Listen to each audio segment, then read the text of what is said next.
मैं सियारा यादव आप लोग के बीच माँ काली का भजन गाने जा रहा हूँ। अगर आप ध्यान से सुनेंगे तो ध्यान मग्न हो जाएंगे, क्योंकि बहुत अच्छा ये भाव है। और अगर आप लोग को पसंद आए तो लाइक और सब्सक्राइब मेरे चैनल को करें सियारा यादव के नाम से, ताकि मेरा भजन आपको नया नया सुनने को मिले। और कमेंट बॉक्स में ये बताना है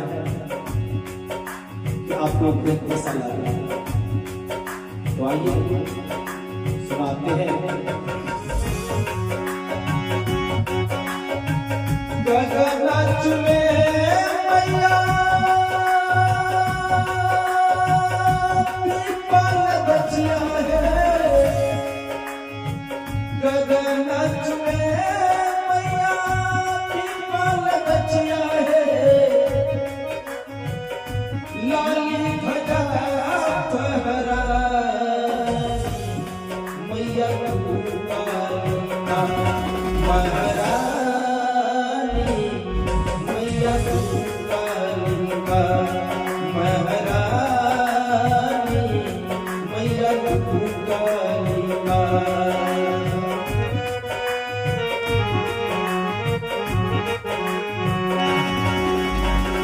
मैया के नामा में तुलसी के बचिया है, मैया के नामा में, मैया के नामा में तुलसी के बचिया है, मैया के नामा में तुलसी के बचिया है, मैया के नामा में तुलसी के बचिया है। निगमुखी जलावा चढ़ाई मैया कालिका महारानी, मैया कालिका महारानी।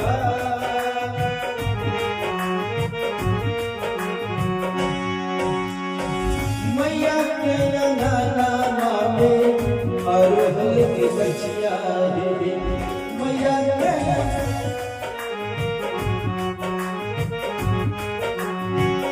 मैया के नामा में अरहल के बचिया है, मैया के नामा में अरहल के बचिया है, मैया के नामा में अरहल के बचिया है। निगमुखी दूधवा भराई मैया कालिका महारानी, मैया कालिका।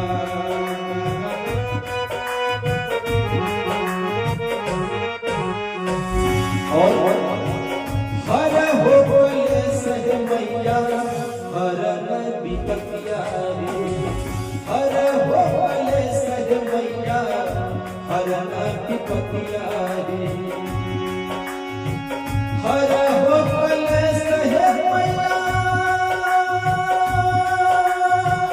हरन बिपतिया है, हर हो बोले सह मैया हरन बिपतिया है।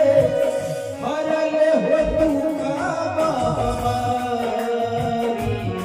मैया कालिका महारानी, मैया कालिका महारानी।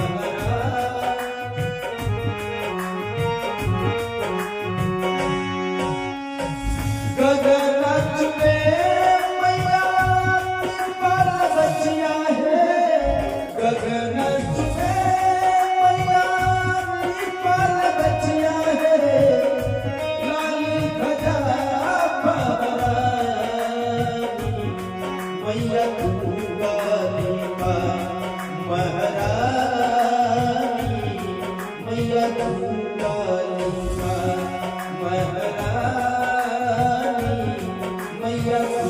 काली माँ महारानी मैया तू काली माँ मैया तू काली माँ मैया तू